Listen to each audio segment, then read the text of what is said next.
상상 개운명리입니다. 오늘은 갑자일주 이야기입니다.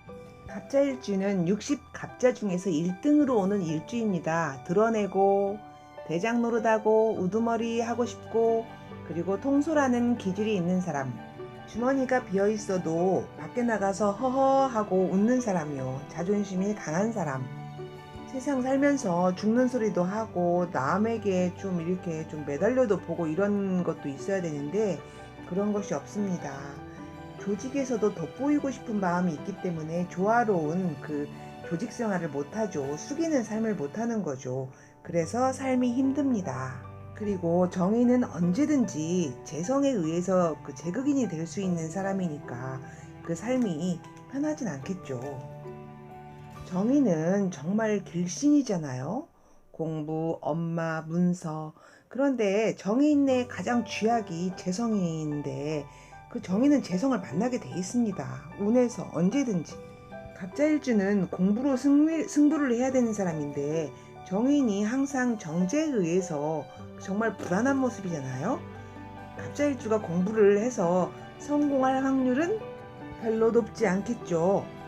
그냥 글자를 보아도 나무가 흙 속에 뿌리를 받고 있는 게 아니고 물에다가 뿌리를 담그고 있습니다. 정인이 불안해 보이죠? 또한 배우자궁에 엄마를 정인을 두고 있습니다. 엄마가 배우자인 거죠. 그러니까 엄마가 영향력이 굉장히 큽니다. 그러니까 진짜 배우자인 사람은 좋아하지 않겠죠. 그래서 남자 갑자일주는 고부갈등 100% 예약입니다.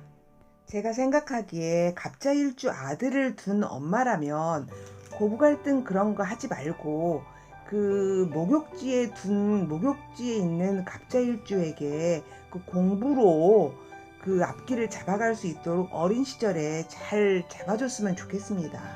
그런 역할을 해야죠, 엄마가. 공부로밖에 승부할 게 없는 갑자일주가 공부를 안 하면 어떻게 되겠습니까? 백수 건달됩니다. 엄마가 어렸을 때부터 공부 잡아주셔야죠. 정인이니까요. 공부니까요. 그거밖에 길이 없으니까요. 또 갑자일주 아들은 결혼하면 엄마랑 멀리 떨어져 살아야 되겠죠. 고부 갈등이 100% 예약이니까요. 어떤 며느리가 좋아하겠습니까? 안 좋아하겠죠.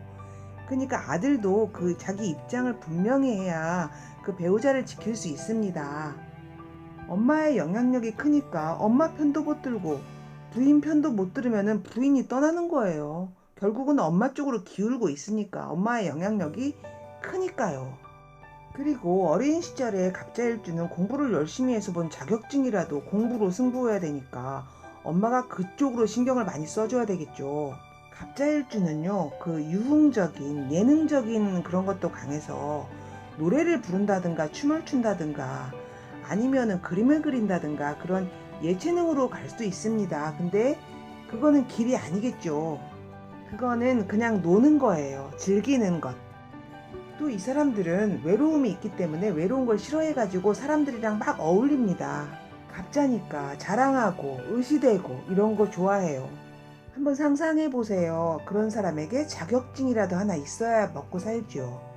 그런데 갑자일주가 정말 사주가 좋고 운이 좋아서 제극인을 피해 다닌다. 그러면 정말 대학자가 되는 겁니다. 교수도 되고 선생님도 되고 높은 사람도 되는 거죠. 그런데 그렇게 되기가 힘들어요. 욕정인이잖아요. 그러니까 이 갑자일주는 할 수 있는 일이 되게 한정되어 있는 거예요. 뭐 할 일은 있겠죠. 그렇다고 그 힘든 일, 몸 쓰는 일 그런 것도 못해요. 그냥 이 사람이 살 길은 공부를 해서 그런 자격을 얻어서 그걸로 풀어먹고 사는 거예요.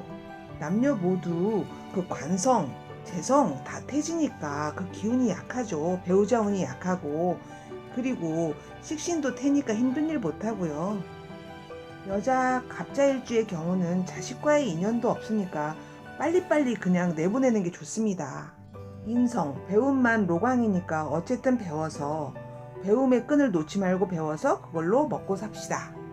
그리고 갑자일주 남녀 모두 배우자 운이 태지이니까 그 개운법은 아시죠? 잘 안 부딪히고 잘 안 만나고 살면 되는 겁니다. 사실상 이 갑자들은 그 정인이기 때문에 인상이 참 좋습니다. 좋은 사람들이고요. 긍정적이고. 그런데 갑이잖아요. 자기 주장이 강하고 그 남에게 지기 싫어합니다. 그러니까 보이는 것과 다를 수가 있습니다. 배우자운도 이런 차원에서 이해하시면은 좋을 것 같습니다. 제 개인적인 생각으로는 갑자일주는 정말 특이한 것 같아요.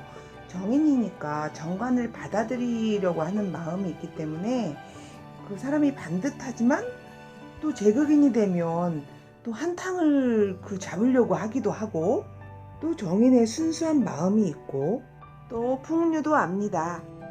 좋게 말해서요.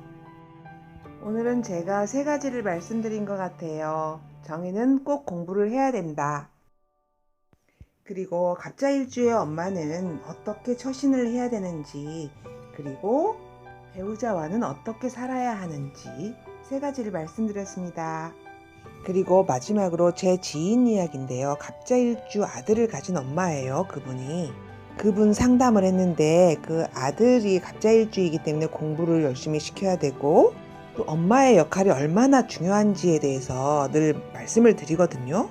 그런데 갑자일주 아들이 이번에 학교를 그만두려고 한다네요. 다른 예체능적인 길을 가려고 한답니다. 제가 아무리 말려도 소용이 없더라고요. 정인이 공부하는 길은 항마가 끼긴 하는 것 같아요. 그래서 제가 자퇴보다 휴학을 권해드렸습니다. 갑자일주 공부에 도움이 되셨기를 바라면서 저는 마칩니다. 들어주셔서 감사합니다.